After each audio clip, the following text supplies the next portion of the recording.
நன்றாய் நீர் அறிந்திருக்கின்றீர், என்னை நன்றாய் நீர் அறிந்திருக்கின்றீர்.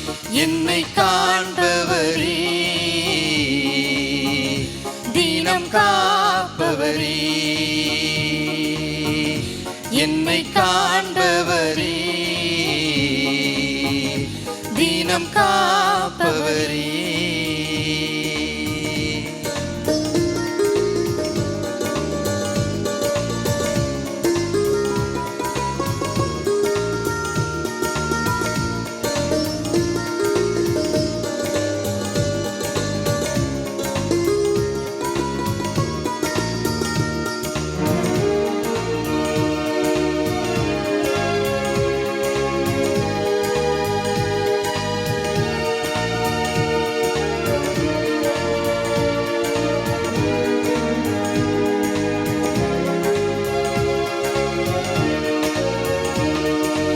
எண்ணங்கள் ஏக்கங்கள் எல்லாம் எல்லாமே அறிந்திருக்கின்றேன்.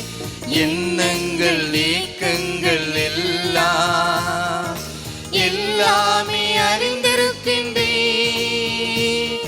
நான் நடந்தாலும் படுத்தாலும் அப்பா நீர் அறிந்திருக்கின்றேன். நான் நடந்தாலும் படுத்தாலும் அப்பா நீர் அறிந்திருக்கின்றீர். நன்றி ராஜா இயேசு ராஜா, நன்றி ராஜா இயேசு ராஜா. என்னை காண்பவரே, தீனம் காப்பவரே, என்னை காண்பவரே, தீனம் காப்பவரே.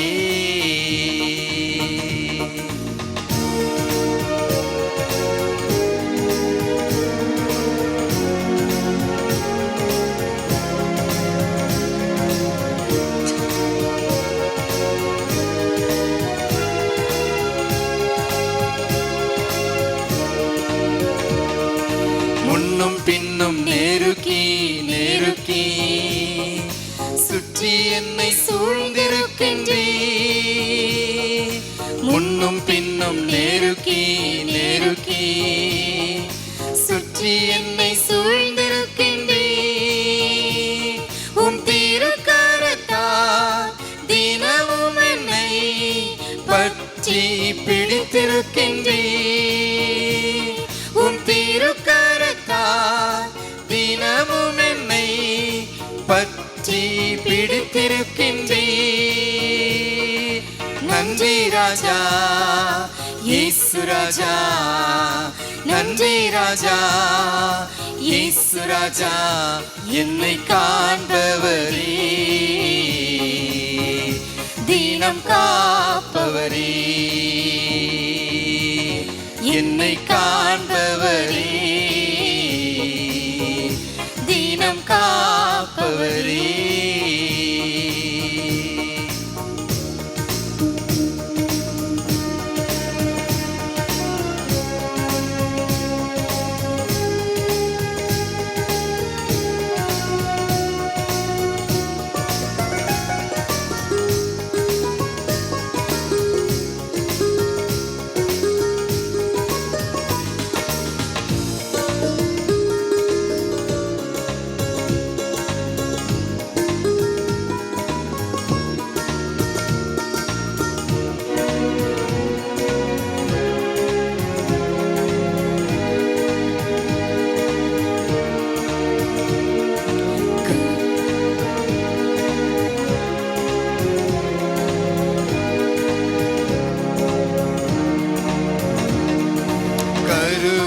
கண்கள் கண்டன, மறைவாய் வளர்வதை கவனித்தீரே. என் கருவைவும் கண்கள் கண்டன, மறைவாய் வளர்வதை கவனித்தீரே. பிரமிக்கத்தக்க அதிசயமாய் பக்குவமாய் உருவாக்கினீ. பிரமிக்கத்தக்க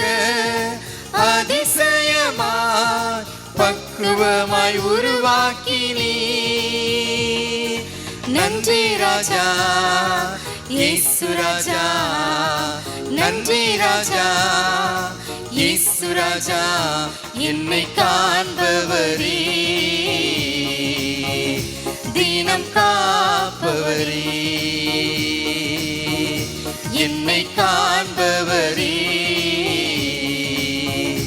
தினம் காப்பவரே, ஆராய்ந்து அறிந்திருக்கின்றீர்,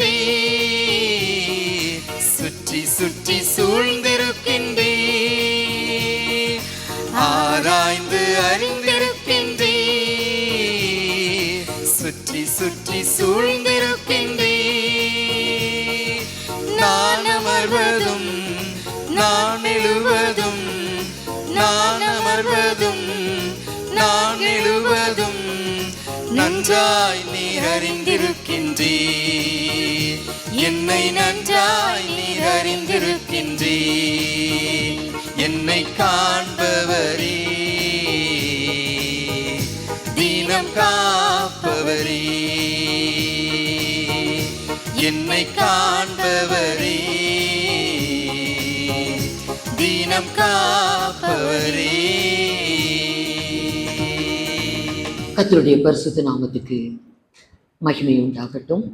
வெளிப்படுத்தல் 2ஆம் அதிகாரம் 8-10 வரைக்கும் வாசிக்க கேட்கலாம். சிமிர்னா சபையின் தூதனுக்கு நீ எழுத வேண்டியது என்னவெனில், முந்தினவரும் பிந்தினவரும் மரித்திருந்து பிழைத்தவரும் மாணவர் சொல்லுகிறதாவது, உன் கிரியைகளையும் உன் உபத்திரவத்தையும் நீ ஐஸ்வர்யம் உள்ளவனாய் இருந்தும் உனக்கு இருக்கிற தரித்திரத்தையும் தங்களை யூதர் என்று சொல்லியும் யூதராய் இராமல் சாத்தானுடைய கூட்டமாய் இருக்கிறவர்கள் செய்யும் தூஷணத்தையும் அறிந்திருக்கிறேன். நீ படப்போகிற பாடுகளை குறித்து எவ்வளவும் பயப்படாது. இதோ நீங்கள் சோதிக்கப்படும் பொருட்டாக பிசாசானவன் உங்களில் சிலரை காவலில் போடுவான். 10 நாள் உபத்திரவப்படுவீர்கள். ஆகிலும் நீ மரணபரியந்தம் உண்மையாயிரு, அப்பொழுது ஜீவ கிரீடத்தை உனக்கு தருவேன். யோவான், அப்போஸ்தலனாகிய யோவான் தேவனுடைய வசனத்து நிமித்தமும் இயேசுவை பற்றின சாட்சியின் நிமித்தமும் பத்மு என்ற தீவிலே அவன் சிறை வைக்கப்பட்டிருந்தான். அப்படி இருக்கும் பொழுது ஆவிக்குள்ளாக்கப்பட்டு தேவ தரிசனங்களை பார்க்கிறான். அதுதான் இந்த வெளிப்படுத்தல் புஸ்தகம். அதுல கர்த்தருடைய ஆவியானவர் அவனுக்கு சபையை குறித்து சொல்லுகிறார். ஆசியா கண்டத்திலே 7 சபைகள் இருக்கிறது. ஒவ்வொரு சபையை குறித்தும் அங்கே அவனோடு பேசுவார். எபேசு, சிமிர்னா, பெர்கமு, தியத்தீரா, சர்தை, லவோதிக்கேயா, பிலதெல்பியா என்று சொல்லக்கூடிய 7 பட்டணங்களிலே இருக்கிற 7 சபை. அதுல இந்த சிமிர்னா என்ற ஒரு பட்டணத்துல இருக்கக்கூடிய கர்த்தருடைய ஜனம், சபை என்றால் ஒரு கட்டிடம் அல்ல, ஜனங்கள் தான். தேவ ஜனங்கள் கூடி ஆராதனை செய்யக்கூடிய ஒரு இடத்துல அந்த ஜனங்களை குறிக்கக்கூடிய ஒரு சொல்லுதான் சபை. இங்கே கர்த்தருடைய பிள்ளைங்க சிமிர்னா பட்டணத்திலே ரட்சிப்பை பெற்றுக்கொண்ட தேவனுடைய ஜனங்கள் அங்கே இருக்கிறாங்க. அவர்களுக்கு கர்த்தருடைய ஆவியானவர் அங்கே பேசுகிறார். இன்னொரு தரம் வாசிங்க. சபையின் தூதனுக்கு நீ எழுத வேண்டியது என்னவெனில், முந்தினவரும் பிந்தினவரும் மரித்திருந்து பிழைத்தவரும் மாணவர் சொல்லுகிறதாவது, கிரியைகளையும் உன் உபத்திரவத்தையும் நீ ஐஸ்வர்யம் உள்ளவனாய் இருந்தும் உனக்கு இருக்கிற தரித்திரத்தையும் தங்களை யூதர் என்று சொல்லியும் யூதராய் இராமல் சாத்தானுடைய கூட்டமாய் இருக்கிறவர்கள் செய்யும் தூஷணத்தையும் அறிந்திருக்கிறேன். கர்த்தர் சபையை பார்க்கிறார். சபைக்கு சொல்லுகிறாரு, உங்களை நான் அறிந்திருக்கிறேன், உன்னை நான் அறிந்திருக்கிறேன், உன்னுடைய கிரியைகளை எல்லாம் அறிந்திருக்கிறேன், உனக்கு இருக்கிற உபத்திரவத்தையும் அறிந்திருக்கிறேன். தேவ ஜனங்கள் இன்னைக்கு சபைக்குள்ள பல உபத்திரவங்களை பூமியில வைக்கப்பட்டிருக்கிறதுனால இன்றைக்கு ஆண்டவராக இயேசு சொன்னார், உலகத்திலே உங்களுக்கு உபத்திரவம் உண்டு, திடன் கொள்ளுங்கள், நான் உலகத்தை ஜெயித்தேன் என்றார். உலகத்திலே உபத்திரவங்கள் உண்டு. அந்த உபத்திரவத்தை பார்க்கிறார். கர்த்தருடைய பிள்ளைகளுடைய வாழ்விலே வரக்கூடிய பாடுகள், உபத்திரவங்கள், துன்பங்கள், துக்கங்கள், கலக்கங்கள், கவலைகள், கண்ணீர் எல்லாவற்றையும் நான் உன் உபத்திரவத்தை அறிந்திருக்கிறேன் என்று சொல்லுகிறான். உன்னுடைய துன்பத்தை நான் அறிவேன், உன்னுடைய துக்கத்தை நான் அறிவேன், உன் கண்ணீரை நான் துடைப்பேன் என்று எத்தனை இடத்துல அவர் ஆறுதலா அவர் பேசுகிறார். ஏற்கனவே சபைக்குள்ள உபத்திரவம், தேவ ஜனங்களுக்கு சில பாடுகள். ஆனால் இப்போ கர்த்தர் இங்கே சொல்லுகிறார் 10வது வசனம், நீ படப்போகிற பாடுகளை குறித்து படப்போகிற பாடுகளை குறித்து எவ்வளவும் பயப்படாது. ஏற்கனவே உபத்திரவம், உன்னுடைய வாழ்க்கையில இருக்கிற உபத்திரவத்தை நான் அறிந்திருக்கிறேன் என்று சொன்ன கர்த்தர் அந்த உபத்திரவத்தோட கூட 10 நாள் உனக்கு ஒரு உபத்திரவம் இருக்கு. நீ படப்போகிற பாடுகளை குறித்து எவ்வளவும் பயப்படாதே. இதோ நீங்கள் சோதிக்கப்படும் பொருட்டாக பிசாசானவன் உங்களில் சிலரை காவலில் போடுவான். 10 நாள் உபத்திரவப்படுவீர்கள். ஆகிலும் நீ மரண பரியந்தம் உண்மையாயிரு, அப்பொழுது ஜீவ கிரீடத்தை உனக்கு தருவேன். பாத்தீங்களா, தேவ ஜனங்களோட வாழ்க்கையில சில பாடுகள் துன்பங்கள் இருக்குது. நான் அதை அறிந்திருக்கிறேன் என்று சொன்ன கர்த்தர், இன்னும் உனக்கு ஒரு பாடு இருக்குது, ஆனா நீ பயப்படாத. 10 நாள் உனக்கு ஒரு உபத்திரவம் இருக்குது. மரணமே வந்தா கூட வரும், ஆனா மரண பரியந்தம் நீ உண்மையா இரு, நான் உனக்கு ஜீவ கிரீடத்தை கொடுப்பேன் என்று சொன்னார். ஏன் இந்த பாதை? கர்த்தரை ஏற்றுக்கொண்டு ரட்சிப்பை சுதந்தரித்து கர்த்தரை தொழுது கொள்ளக்கூடிய, கர்த்தரையே பற்றி கொண்டு இந்த பூமியிலே வாழ்ந்து கொண்டிருக்கிற தேவ பிள்ளைகளுக்கு வாழ்க்கையிலே ஏன் பாடு, ஏன் துன்பம், ஏன் துயரம், ஏன் இந்த அவல நிலை? இப்படிதான் வாழணுமா? வேதத்தை நம்ம பார்க்கும் பொழுது பரலோகத்துக்கு போகக்கூடிய பாதை, நித்தியத்துக்கு போகக்கூடிய பாதை கொஞ்சம் இப்படிதான் இருக்கும் அப்படின்னு வேதத்துல போட்டிருக்குது. அது இடுக்கம், வழி நெருக்கம், ஜீவனுக்கு போகிற மார்க்கம் கொஞ்சம் கஷ்டமான பாதை தான். அப்போஸ்தலர்கள் அந்த நாட்களிலே சபை மக்களுக்கு ஒரு ஆறுதல் சொன்னாங்க. எல்லாம் திடமடதா இருங்க, தைரியமா இருங்க, யாரும் துவண்டு போகக்கூடாது, சோர்ந்து போகக்கூடாது என்று அவர்களை திடப்படுத்தி ஒரு ஆறுதலான ஒரு வார்த்தை அவங்களுக்கு சொல்லுறாங்க. அப்போஸ்தலர் 14ஆம் அதிகாரம் 22வது வசனம்.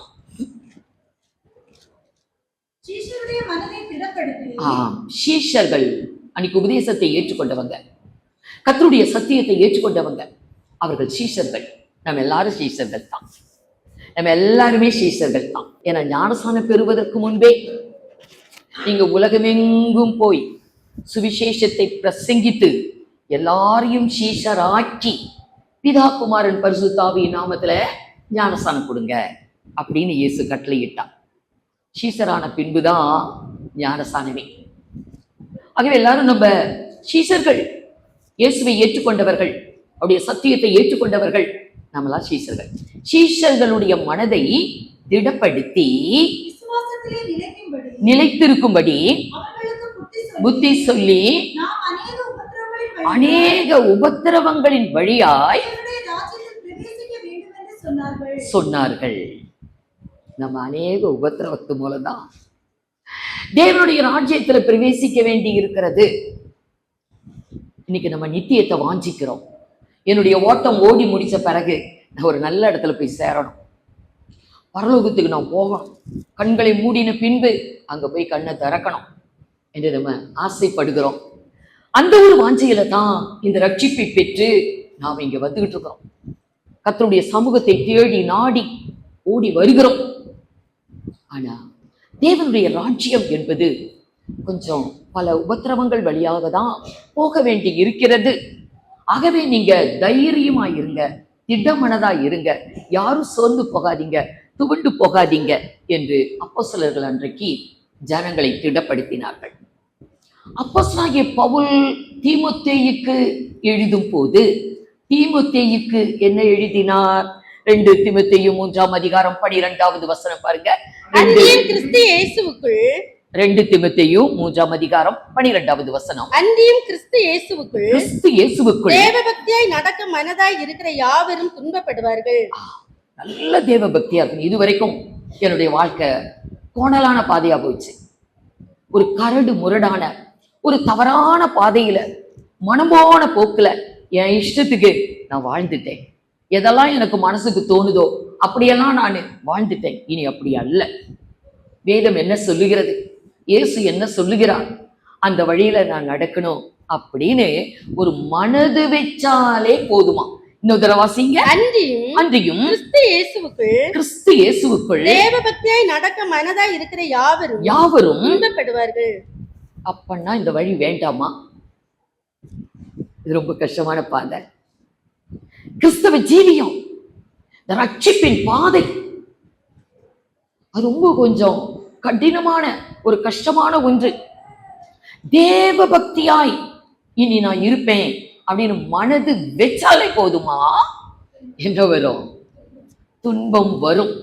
நாமெல்லாம் இன்னைக்கு கேள்வி கேட்கிறோம், ஏன் ஆண்டவரே இந்த பாடு, ஏன் என்னோட வாழ்க்கையில இந்த துன்பம்? நான் உங்களை தானே சேவிக்கிறேன், உங்க சமூகத்துல போய் தானே ஆராதனை பண்றேன். ஏன் எனக்கு, எதனால, என்ன பாவம் செய்தேன்? நான் ஒரு பாவமும் செய்யல. நம்மள அநேகர் சொல்லக்கூடிய காரியம் அதுதான். பாருங்க, எனக்கு இப்படி ஒரு துன்பம், நான் ஒரு பாவமும் செய்யல, ஆனா எனக்கு இந்த பாடு, இந்த கஷ்டம். வேதத்துல பார்க்கிறோம், தேவ பக்தியாய் நடக்கணும் அப்படின்னு மனது வச்சாலே என்ன வருமா?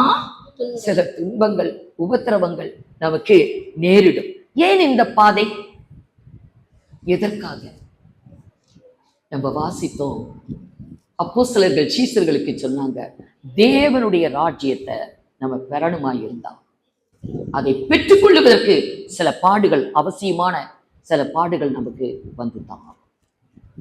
கர்த்தருடைய ராஜ்யத்தின் நிமித்தம் நம்ம பாவம் செய்து அதனால வந்துச்சு, நான் ஏதோ தப்பு செய்துட்டேன் அதனால எனக்கு வந்துச்சு என்பது அல்ல. நம்ம எல்லாம் அது ஒன்னதான் நினைப்போம். நான் என்ன பாவம் செய்தேன், நான் என்ன தப்பு செய்தேன், நான் ஒண்ணுமே பண்ணலையே, ஏன் எனக்கு இந்த நோய், ஏன் எனக்கு இந்த வியாதி, ஏன் எனக்கு இந்த பாடு, எனக்கு ஏன் இந்த கஷ்டம், எனக்கு ஏன் இந்த கடன் தொல்லை அப்படின்னு நம்ம ஏன் ஏன் அப்படின்னு சில கேள்விகளை கேட்போம்.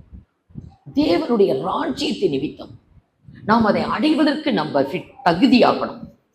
அதற்கு சில பாடுகள் நமக்கு அனுமதிக்கப்படுகிறது. அப்போஸ்தலனாகிய பேதுரு தன்னுடைய நிருபத்திலே சொல்லுவார், அவசியமான சில பாடுகளை நம்ம அனுபவிச்சுதான் ஆகணும், அது தவிர்க்க இயலாது, அதை நம்ம அனுபவிச்சுதான் ஆகணும் அப்படின்னு சொல்லுவார். 1 பேதுரு 1:6 வாசிங்க. இதிலே நீங்கள் மிகவும் சந்தோஷப்படுகிறீர்கள், இதிலே நீங்கள் மிகவும் சந்தோஷப்படுகிறீர்கள் என்றாலும் துன்பப்பட வேண்டியது அவசியமானதால். பாத்தீங்களா, எது அவசியம், எது அவசியம்? நம்முடைய வாழ்வில சில துன்பங்கள் அது அவசியமா வந்துதான் ஆகுமா. என்றாலும் சில துன்பங்கள் நம்ம அனுபவிச்சுதான் ஆகணும், அவசியமா அனுபவிச்சுதான் ஆகணும்.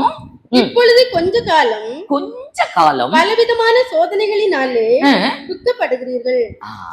ஒரு சின்ன கொஞ்சம் ஒரு குறிப்பிட்ட ஒரு காலம்தான், அது தொடர்கதை அல்ல. துன்பம் அது அப்படியே தொடுத்துக்கிட்டே ஒண்ணு போக ஒண்ணு நம்ம உயிர் பிரியிற வரைக்கும் துன்பம் துன்பம் அப்படி கிடையாது. ஏதோ ஒரு கொஞ்ச காலம் நம்மளை பெர்ஃபெக்ட் ஆக்கிறதுக்காக, நம்மை தகுதிப்படுத்துவதற்காக, நம்மை அந்த நித்திய ராஜ்யத்தை சுதந்திரிப்பதற்கு நம்ம தகுதியா இருக்கணும் இல்லையா? சோ அதனால அதற்காக கர்த்தர் சில காலம் கொஞ்சம் சில துன்பங்களை நமக்கு அனுமதிப்பார். இதிலே நீங்கள் மிகவும் சந்தோஷப்படுகிறீர்கள். எதிலே?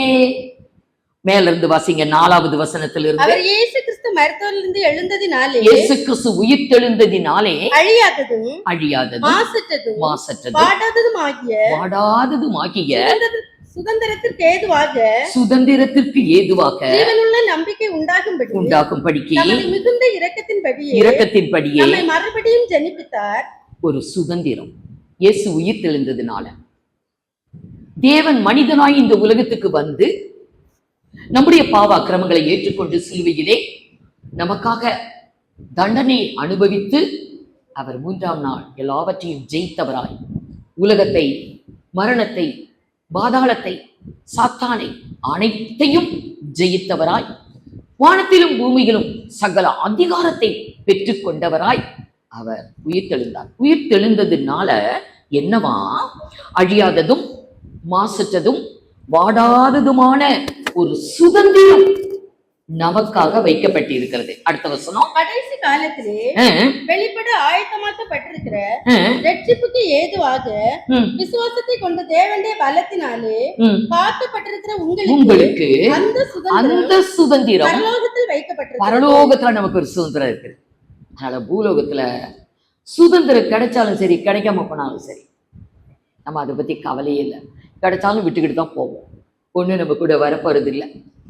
பரலோகத்திலே ஒரு அழியாத, ஒரு மாசற்ற, ஒரு வாடாத, ஒரு மேன்மையான ஒரு சுதந்திரம் நமக்கு வைக்கப்பட்டு இருக்கிறது. அந்த சுதந்திரத்தை நாம் அடைய போகிறோம். அதத்தான் அவர் 6வது வசனத்துல பாயிண்ட் பண்றாரு. இதிலே நீங்கள் மிகவும் சந்தோஷப்பட சுதந்திரம் நாம் அடைய போகிறோம். பரலோகத்துல ஒரு அழியாத சுதந்திரம், ஒரு வாடாத ஒரு சுதந்திரம். அப்படிப்பட்ட ஒரு சுதந்திரம் அவனுக்கு அங்க வைக்கப்பட்டிருக்குது. நினைச்சாலே ரொம்ப சந்தோஷம்தான். இதிலே மிகவும் சந்தோஷப்படுகிறீர்கள் என்றாலும், அந்த என்றாலும் அப்படிங்கிற வார்த்தை அங்க வந்திருக்குது. ரொம்ப சந்தோஷம்தான். ஆனா அதற்காக நாம சில பாடுகளை அனுபவிக்கணும் அந்த சுதந்திரத்தை அடைவதற்கு. அந்த சுதந்திரம் நமக்காக வைக்கப்பட்டிருக்கிறது என்று பேதுரு இந்த இடத்துல எழுதினாலும், அந்த சுதந்திரம் பரலோகத்திலே பரிசுத்தவான்களுக்கு என்று வைக்கப்பட்ட சுதந்திரம். அதில் உங்களுக்கு பங்கு கிடைக்கும்னுதான் அப்போஸ்தலனாகிய பவுல் கொலோசு சபைக்கு எழுதுவார். அது பரிசுத்தவான்களுடைய சுதந்திரம். அதுல நம்மளுக்கு ஒரு பங்கு. அதுக்கு நம்ம தகுதி அடைய வேண்டாமா? அதற்கு நாம் தகுதி அடைய வேண்டும். அதுக்குதான் பாடுகள் என்பது நம்முடைய வாழ்வை தகுதிப்படுத்தக்கூடிய சில துன்பங்கள், சில கஷ்டங்கள், சில உபத்திரவங்கள் நம்முடைய வாழ்க்கையை பக்குவப்படுத்தும். நமக்கு எப்ப அந்த பக்குவம் கிடைக்கும்? ஒரு சாந்தம், ஒரு பொறுமை, ஒரு அன்பு, இரக்கம், இந்த நல்ல தன்மைகள் எல்லாம் எப்ப வருது? இயற்கையில பிறக்கும் போதே வந்துருதா? இல்லை, அதான் இல்லை. நமக்கு சில பாடுகள், துன்பங்கள் வரும் பொழுதுதான் துவக்க காலத்துல குதிப்போம் நம்மளும் சரிக்கு சரியா. அப்புறம் இதுதான்னா அப்புறம் அடங்கி போயிடும். ஒரு கணவன் மனைவி 2 பேருக்குள்ள ஒத்தே வரல, எப்ப பார்த்தாலும் சண்டை அப்படின்னா துவக்கத்துல பதிலுக்கு பதில் பேசி சண்டை போட்டு எல்லாம் பார்ப்பாங்க. சரி என்னவோ தாள் பேசி போட்டோம் அப்படின்னு சில பெண்கள் அப்படி அமைதியா போயிடுவாங்க. இல்லைன்னா சில ஆண்கள் அவை என்னவோ பண்ணிட்டு போட்டோம், நான் அதை கண்டுக்கிறதே இல்லை அப்படின்னு அமைதியா போவாங்க. இந்த பொறுமை, இந்த சாந்தம், இது எப்ப வருது? பட்ட பாடுகளினால்தான் அதை நம்ம கற்றுக்கொள்றோம். சில பாடுகள் நமக்கு நல்ல சுபாவங்களை, நல்ல தன்மைகளை கொடுக்குது. அப்படிதான் சுதந்திரத்தை பெறுவதற்கேற்ற ஒரு பரிசுத்தம் நமக்கு வேண்டும் என்றால் அவசியமான என்ன சொல்லப்பட்டு இருக்கிறது? இதிலே நீங்கள் மிகவும் சந்தோஷப்படுகிறீர்கள் என்றாலும் துன்பப்பட வேண்டியது அவசியமானதால் இப்பொழுது கொஞ்ச காலம் பலவிதமான சோதனைகளினாலே துக்கப்படுகிறீர்கள். அதனாலதான் சில சோதனை, சில துன்பங்கள் தேவனுடைய ஜனத்துக்கு அனுமதிக்கப்பட்டிருக்கு. அந்த துன்பத்தின் வழியாக தான் தேவனுடைய ராஜ்யத்தை பெறுகிறோம். அந்த துன்பத்தின் வழியாக தான் நாம் அந்த சுதந்திரத்தையும் அடைகிறோம். பாடுகள் இல்லாமல் தேவனுடைய ராஜ்யத்தை பெற முடியாது. பாடுகள், துன்பங்கள் இல்லாமல் அந்த சுதந்திரத்தை பெற முடியாது. அல்லாமலும் யாக்கோபு தன்னுடைய நிருபத்துல சொல்லுவார். யாக்கோபு 1ஆம் அதிகாரம் 12வது வசனம், சோதனையை சகிக்கிற மனுஷன் பாக்கியவான், அவன் உத்தமன் என்று விளங்கின பின்பு கர்த்தர் தம்மிடத்தில் அன்பு கூறுகிறவர்களுக்கு வாக்குத்தத்தம் பண்ணின ஜீவ கிரீடத்தை பெறுவான். யாருக்கு ஜீவ கிரீடம்? ஜீவ கிரீடத்தை கொடுப்பேன் என்று கர்த்தர் சொன்னார். உனக்கு ஜீவ கிரீடத்தை வைத்திருக்கிறேன், அதை நீ பெற்றுக்கொள்ளணும் என்று சொல்லுகிறார். யாருக்கு ஜீவ கிரீடம்? சோதனையை சகிக்கிற மனுஷன். இதெல்லாம் என்னால சகிக்க முடியாது, இதெல்லாம் என்னால தாங்க முடியாது, இதெல்லாம் என்னால பொறுத்து கொள்ள முடியாது அப்படின்னு சில பெண்களோ ஆண்களோ குடும்ப வாழ்வை விட்டு பிரிஞ்சிருவாங்க, எனக்கு வேண்டவே வேண்டாம். அதுலதான் விவாகரத்து அப்படின்னு ஒண்ணு வருது. அது போல நாம ஒரு வேலை ஒரு ஃபீல்டில் வேலை பார்த்துக்கிட்டு இருக்கிறோம். ஐயோ, எனக்கெல்லாம் இந்த வேலை முடியாது, இதுல எல்லாம் என்னால நிற்கவே முடியாது என்று பின்வாங்கி போகிறோம். அப்படிதான் ஊழியத்திலையும் சில பாடுகள், துன்பங்கள், கஷ்டங்கள் இருக்குது. ஊழியத்தில எல்லாம் நம்மளால நிற்க முடியாது, இதெல்லாம் ரொம்ப கஷ்டமான காரியம் என்று பின்வாங்கி போகிறவர்கள் எத்தனை பேர்? ஏன் நிற்க முடியல? ஆனா வேதம் சொல்லுகிறது, ஜீவ கிரீடம் யாருக்கு? சோதனையை சகிக்கிற மனுஷன் பாக்கியவான். அவன் உத்தமன் என்று விளங்கின பின்பு, அதுல உத்தமனா விளங்கணும் கர்த்தர் பார்க்கிறார். துன்பம் வரும்பொழுது கர்த்தர் பார்த்துக்கிட்டு தான் இருப்பாரு. எப்படி உண்மையா நினைச்சிருக்கிறோமா இல்லையா? இல்ல இதெல்லாம் என்னால தாங்க முடியாது, சகிக்க முடியாது, இப்படி எல்லாம் என்னால இருக்க முடியாது அப்படின்னு பின்வாங்கி போறோமா? ஆண்டவர் சொல்லிவிட்டார், கலப்பையின் மேல் கையை வைத்து பின்னிட்டு பார்க்க எவனும் தேவனுடைய ராஜ்யத்திற்கு பாத்திரவான் அல்ல, உகந்தவன் அல்ல. பின்னிட்டு பார்த்தாலே பரலோகம் இல்லை. தேவன் நம்மளை ஏன் இந்த வழியில நடத்துறாரோ அவருக்கு தான் தெரியும், நம்மை குறித்து அவருடைய சித்தம். ஆகவே குடும்ப வாழ்வுல பிரச்சனை தான், வேலை ஸ்தலத்துல பிரச்சனை தான், ஊழியத்திலையும் பிரச்சனை தான். பிரச்சனை இல்லாத இடங்கள் இல்லை. ஆனா அதை சகித்து நின்று ஜெயிக்கணும். அப்படிப்பட்டவர்களுக்கு தேவன் வாக்குத்தத்தம் பண்ணின ஜீவ கிரீடத்தை தருவேன் என்கிறார். சோதனையை சகிக்கிற மனுஷன் பாக்கியவான், அவன் உத்தமன் என்று விளங்கின பின்பு கர்த்தர் தம்மிடத்தில் அன்பு கூறுகிறவர்களுக்கு வாக்குத்தத்தம் பண்ண ஜீவ கிரீடத்தை பெறுவான். அப்படிக்குதான் ஜீவ கிரீடம். இப்ப நம்ம முதல் ஒரு வசனம் வாசித்தோம். சிமிர்னா என்ற ஒரு பட்டணம், அதுல இருக்கிற சபை, அந்த சபையை பார்த்து ஆண்டவர் பேசுகிறார். அதை இவர் எழுதுறார். எழுதிக்கோ, அதை அவங்களுக்கு சொல்லிடுறேன். நீ படுகிற உபத்திரவத்தை நான் அறிவேன். உனக்கு இருக்கிற துன்பம் எனக்கு தெரியும். சரீரத்துல நீ அனுபவிக்கிற துன்பம், மனதில் இருக்கிற துக்கம், உன்னுடைய வாழ்வில பிரச்சனை எல்லாவற்றையும் நான் அறிவேன் அப்படின்னு சொல்லிக்கிட்டு, ஆனா இன்னொரு 10 நாள் சோதனை இருக்குன்னு சொல்லிட்டாங்க இல்லையா? 2ஆம் அதிகாரம் 2ஆம் அதிகாரம் 10ஆம் வசனம் 10. நீ படப்போகிற பாடுகளை குறித்து எவ்வளவு பயப்படாதே. இதோ நீங்கள் சோதிக்கப்படும் பொருட்டாக பிசாசானவன் உங்களில் சிலரை காவலில் போடுவான். 10 நாள் உபத்திரவப்படுவீர்கள். 10 நாள் உங்களுக்கு சோதனை இருக்கும். ஆகிலும் நீ மரண பரியந்தம் உண்மையாயிரு, அப்பொழுது ஜீவ கிரீடத்தை உங்களுக்கு தருவேன். ஜீவ கிரீடம் கிடைக்கணுமா இருந்தா அந்த 10 நாள் பாட சகிச்சுதான், பொறுத்துதான். குடும்ப வாழ்வுல பிரச்சனைகள் இருக்கிறது, ஊழிய பாதையில பிரச்சனைகள் இருக்கிறது, நம்முடைய வேலை ஸ்தலங்கள்ல பிரச்சனைகள் இருக்கிறது. அதையெல்லாம் நம்ம சகித்து அதுல நின்று நம்ம அதை வெள்ளடிவை தவிர விட்டுக்கிட்டு ஓடணும். இல்ல அதுக்கு பதிலாக இது பழிக்கு பழி வாங்கணும். பதிலுக்கு பதில் செய்யாதீங்க, பழிக்கு பழி வாங்காதீங்க. நானே பதில் செய்வேன். பேசாம இருந்தா கர்த்தர் பதில் செய்வோம். ஆனா நம்ம என்ன பண்றோம்? பதிலுக்கு பதில் கொடுத்தாதான் இங்க இருதயத்துக்கே நிம்மதி வரும். ஒரு வார்த்தைக்கு ஒரு 10 வார்த்தை சொல்லி முடிச்சாதான் மூச்சே நல்லா போகுது. இல்லைன்னா மூச்சு திணறி செத்தே போயிடும். அந்த மாதிரி மூச்சு திணறிடும். பார்த்தீங்களா? பேசாம இருக்கவே மாட்டோம். பதிலுக்கு பதில். இந்த குட்டி பசங்க இருக்காங்களே, இதாவது அவனுக்கு ஒரு பையன் இருக்கிறான் பார்த்தீங்களா, ஒரு குறும்புகார பையன். அவனை ஜெயிக்க முடியுதா அந்த பெரிய ஆளுகளால? அவன் இருக்கிற நண்டு மாதிரி இந்த வாரம் பாருங்க, நண்டு மாதிரி இருக்கிறான். அவன் இன்னைக்கு அவனை யாரால அடக்க முடியும்? அடங்குவான், ஒரு நாளைக்கு அடங்குவான். இன்னைக்கு ஒருத்தரையுமே நம்மளால ஜெயிக்க முடியாது. அவனை பேசக்கூட முடியாது. கொஞ்சம் வளர்ந்த குழந்தை பேசவே முடியாது. பதிலுக்கு பதில் உனக்கு விட்டுக்கிட்டே இருப்பாங்க, பதில் சொல்லி தாங்கவே முடியாது. அப்படி இருக்கிற மனித ஜென்மம் இன்றைக்கு நாம பதிலுக்கு பதில் பேசாம பழிக்கு பழி வாங்காம இருக்க முடியுதா? இல்ல. அவங்க அப்படி செய்தாங்களா, அதுக்கு நான் இப்படி பண்ணணும். அவங்க அப்படி சொன்னாங்க, அதுக்கு பதில் இப்படி பண்ணணும் அப்படின்னு பிளான் பண்ணி எத்தையாவது ஒண்ணு பண்ணி முடிச்சாதான் மூச்சே நமக்கு அப்படி நிம்மதியா போகும். 10 நாள் தான், ஒரு 10 நாள் துன்பம். நீ அதை சகிச்சுக்கோ, மரண பரியந்தம் உண்மையாயிரு, நான் ஜீவ கிரீடத்தை உனக்கு கொடுப்பேன். ஆண்டவராகிய தேவன் இஸ்ரவேல் ஜனத்திற்கு 40 நாள், நீ 40 நாள் பிரயாணம், அங்க நீ உண்மையா இரு, பாலும் தேனும் ஓடக்கூடிய கானான் தேசத்தை நீ பெற்றுக் கொள்ளுவாய் சொன்னார். ஆனா அவங்களால இருக்க முடியல. வழி நெடுங்க பிரச்சனை பண்ணிக்கிட்டே தான் போறாங்க. மோசையை எதிர்த்து, ஆரோனை எதிர்த்து.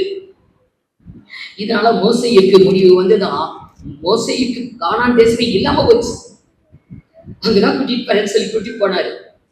கடைசியில் அவன் கெஞ்சிறான், நான் கண்ணிலையாவது பார்த்துக்கிறேன், கூட்டிட்டு போறேன்னு சொல்லி தானே என்னை கூட்டிட்டு வந்தீங்க, அந்த பேச்சே பேசாத அப்படின்னு சொல்லிட்டார். கானான் தேசத்துக்கே அவன் போக முடியாம போச்சு. ஆரோனுடைய பிரயாணமும் பாதியில முடிஞ்சு போச்சு. ஏனென்றால் ஜனங்கள் படுத்தின உபத்திரம். 40 நாள் பிரயாணம், அதுல உண்மையா இருக்கல. தேவன் என்ன செய்தாரு? ஒரு நாளை ஒரு வருஷமாக்கினார். 40 வருஷம் நடந்தாங்க பாருங்க. அந்த வனாந்திரத்தையே சுத்தி சுத்தி சுத்தி வரவழைச்சிட்டார். அப்படிதான் நம்முடைய வாழ்க்கையில சபையே, தேவனுடைய ஜனமே, உனக்கு 10 நாள் தான் உபத்திரம். நீ அதுல உண்மையா இரு. உபத்திரம் வந்து வருஷக்கணக்கா அல்ல, மாத கணக்கா அல்ல, 10 நாள் உபத்திரப்படுவீர்கள். உண்மையா இருந்தா உங்களுக்கு ஜீவ கிரீடம் கிடைக்கும். ஆனா நம்மளால இருக்க முடியல, பார்த்தீங்களா? அதனால தேவன் என்ன பண்ணிட்டாரு? ஒரு நாளை சொல்லுங்க, ஒரு வருஷம். இப்ப எத்தனை வருஷமா துன்பம், எத்தனை வருஷமா பாடு? 10 வருஷமா. 10 வருஷமா என் குடும்பத்துல பிரச்சனை, 10 வருஷமா இந்த துன்பம், 10 வருஷமா இந்த கஷ்டம், இந்த கடனை கட்டி அடைக்க முடியல, 10 வருஷமா நான் அவஸ்தைப்படுறேன். ஏன்? 10 நாள் தானே உபத்திரவம். எப்படி 10 வருஷம் ஆச்சு? அப்ப அது நம்ம கிட்டதான் இருக்குது. இஸ்ரவேல் ஜனங்களை போல நம்மளும் என்ன பண்ணிக்கிட்டே வரோம். வழி நடுக நம்முடைய இந்த பிரயாணத்துல கர்த்தரை துக்கப்படுத்திக்கிட்டே வரோம். நம்முடைய வாயின் வார்த்தையினால, நம்முடைய கிரியினால, நம்முடைய செய்கையினால நாம் இன்றைக்கு அநேகரை வேதனைப்படுத்துறோம், கர்த்தரை வேதனைப்படுத்துகிறோம். அது 10 நாள் 10 வருஷம் போகுது. இன்றைக்கு பாடுகள் என்றால், துன்பங்கள் என்றால் யாருக்கு விருப்பம்? எல்லாரும் வெறுக்கிற காரியம். இங்க நம்ம எதுக்கு வந்திருக்கிறோம்? இருக்கிற பிரச்சனை போகணும், இருக்கிற துன்பம் போகணும். நாங்க எல்லாம் ஒரு துன்பம் இல்லாம, ஒரு பிரச்சனை இல்லாம நிம்மதியா சந்தோஷமா நாங்க வாழணும், வசதியா வாழணும் அப்படின்ற இங்க வரோம். அதுக்குதான் ஆண்டவரை தேடி வரோம், ஆராதனை பண்றோம், பாட்டு பாடுறோம், ஸ்தோத்திரங்களை பண்றோம், எல்லாம் பண்றோம். ஆனா போக மாட்டேங்குது. இருக்குது இல்லையா? பாடுகள் இருக்குது. நம்ம சரியாக வரைக்கும், ஒரு மாணவன் வெற்றி பெறுகிற வரைக்கும் தோத்து போன சப்ஜெக்டை எழுதிவிடணும். அவன் தோல்வி வந்துருச்சு, ஃபெயில் ஆயிட்டான், என்ன பண்றது? பாஸ் பண்றது வரைக்கும் அவன் அது என்ன பண்றான்? எழுதி முடிச்சு பாஸ் பண்ணி தான் அடுத்த கிளாஸுக்கு போறான். அப்படிதான் நம்முடைய வாழ்க்கையில அப்படியே உட்காந்துக்கிட்டு இருக்கிறோம். ஃபெயில் ஆகி உட்காந்துக்கிட்டு இருக்கிறோம். பாஸ் பண்ணிட்டா அதை தாண்டி போயிடலாம். ஆனா நம்மளால வெல்ல முடியல, அப்படியே சகிக்க முடியல, பொறுத்து கொள்ள முடியல. சோதனையை சகிக்கிற மனுஷன் பாக்கியவான், அதை நம்ம தாண்டிக்க முடியல. ஆனால் வேதத்துல பார்க்கிறோம், இன்றைக்கு ஆண்டவர் சொல்லிவிட்டார், மோட்சத்துக்கு போற பாதை அப்படி சொன்னார். அதனால யாருமே ஏன் என் வாழ்விலே இப்படி அப்படி அப்படின்னு கேட்கறதுக்கு ஒண்ணுமே இல்லை. மத்தேயு சுவிசேஷம் 7ஆம் அதிகாரம் 13-14 வாசிங்க. கேட்டுக்கு போகிற வாசல் விரிவும், கேட்டுக்கு போகிற வாசல் விரிவும், வழி விசாலமாய் இருக்கிறது. அதின் வழியாய் பிரவேசித்து வருகிற அநேகர். ஜீவனுக்கு போகிற வாசல், மோட்சத்துக்கு போகிற பாதை, பரலோகத்துக்கு போகிற பாதை, ஜீவனுக்கு போகிற வாசல் இடுக்கமும் வழி நெருக்கமுமாய் இருக்கிறது. பரலோகத்துக்கு போகிற பாதை பார்த்தீங்களா? கொஞ்சம் வாசல் இடுக்கமான வாசல். ஜீவனுக்கு போகிற வாசல் இடுக்கமும், வழி நெருக்கம். அதை கண்டுபிடிக்கிறவர்களே சிலர். பரலோகத்துக்கு போகிற பாதைய கண்டுபிடிக்கிறவங்களே சிலர். நம்ம ஆராய்ச்சி பார்க்கணும் பாருங்க. அந்த பாதையை கண்டுபிடிச்சு கரெக்டா அதுலதான் போயிட்டு இருக்கிறோமா என்று நம்ம சிந்தித்து பார்க்க வேண்டும். அதை யோசித்து பார்க்கணும். நான் ஞானஸ்தானம் எடுத்துட்டேன், ஆவிக்குரிய சபையினர் அங்கத்தினராக இருக்கிறேன், ஆராதனைக்கெல்லாம் ஒழுங்கா போறேன், சபைக்கு செய்ய வேண்டியதெல்லாம் நான் செய்துட்டு இருக்கிறேன். எனக்கு கிடைக்காத மோட்சம் எனக்கு கிடைச்சிடும் என்று நம்மை நாமே ஏமாற்றிக் கொள்ளக்கூடாது. அந்த வாசலை கண்டுபிடிக்கிறதே சில பேர் தான். அப்புறம் கண்டுபிடிச்சு ஏப்பா வாசல் என்ன இப்படி இருக்குது, இட்டுக்கும் வழி நெருக்கம், நானா கொஞ்சம் குண்டா இருக்கேன், இது வழியா எப்படி போக முடியும், வேண்டாம் வேண்டாம் வேற பாதை இருந்தா பார்ப்போம் அப்படின்னு போறவங்க எத்தனை பேர் இருப்பாங்க. கண்டுபிடிப்பவர்களே சிலர், அதிலும் பிரவேசிக்கிறவர்கள் அதிலும் சிலர். இந்த வாக்கியத்தை அடைந்தே தீர வேண்டும். கேட்டுக்கு போகிற வாசல் நல்ல விரிவா இருக்கும், விசாலமா இருக்கும். அதுல எந்த பிரச்சனையும் இல்லை, எந்த கஷ்டமும் இல்லை, ரொம்ப ஸ்மூத்தா இருக்கும் பாதை, போறதுக்கு ரொம்பவே நல்லா இருக்கும். ஒரு கஷ்டம் இருக்காது, ஒரு பிரச்சனை இருக்காது, துன்பம் இருக்காது, கவலை இருக்காது, கஷ்டம் இருக்காது, கண்ணீர் இருக்காது. ஆனா கேட்டுல கொண்டு போய் விட்டுரும், அக்கினி கடல்ல கொண்டு போய் தள்ளிடும். இப்ப கொஞ்சம் கஷ்டப்பட்டான், ஒரு 10 நாள் உபத்திரவத்தை அனுபவிச்சான், மோட்சத்துக்கு போகலாமே, ஜீவ கிரீடத்தை பெறலாமே. ஆகவே பரலோகத்துக்கு போகிற பாதை அப்படின்னா. இன்னும் ஆண்டவராகிய இயேசு லூக்கா சுவிசேஷம் 13ஆம் அதிகாரம் 23-24. அப்பொழுது ஒருவன் அவரை நோக்கி, ஆண்டவரே, ரட்சிக்கப்படுகிறவர்கள் சில பேர் தானோ என்று கேட்டான். ரட்சிக்கப்படுறவங்க சில பேர் தானா? எல்லாரும் ரட்சிக்கப்பட முடியாதா? சில பேர் தான் ரட்சிக்கப்படுவாங்களா என்று இயேசு கிறிஸ்துவிடத்துல ஒருத்தன் கேள்வி கேட்டான். அதற்கு ஆண்டவர் பதில் சொன்னார், வாசிங்க. இடுக்கமான வாசல் வழியாய் உட்பிரவேசிக்க, இடுக்கமான வாசல் வழியாய் உட்பிரவேசிக்க பிரயாசப்படுங்கள். பரலோகத்துக்கு போகிற பாதை ரொம்ப கஷ்டமான பாதை தான். கொஞ்சம் இடுக்கமும் நெருக்கமா இடிச்சுக்கிட்டு தான் நம்ம போக வேண்டி இருக்கும். நம்ம ஃப்ரீயா எல்லாம் போக முடியாது, கஷ்டம். இடுக்கமான வாசல் வழியாய் பிரவேசிக்க பிரயாசப்படுங்கள். அதுக்குள்ள போறதுக்கு நம்ம பிரயாசப்பட்டு ஆகணும், போயே ஆகணும். அப்படி ஒரு தீர்மானத்தை நம்ம எடுத்துக்கொள்ளணும். எவ்வளவு கஷ்டமா இருந்தாலும் சரி, போயே ஆகணும். ஐயோ இப்பவே இவ்வளவு கஷ்டம், இனியெல்லாம் நம்மளால முடியாது என்று பின்வாங்கி போக கூடாது.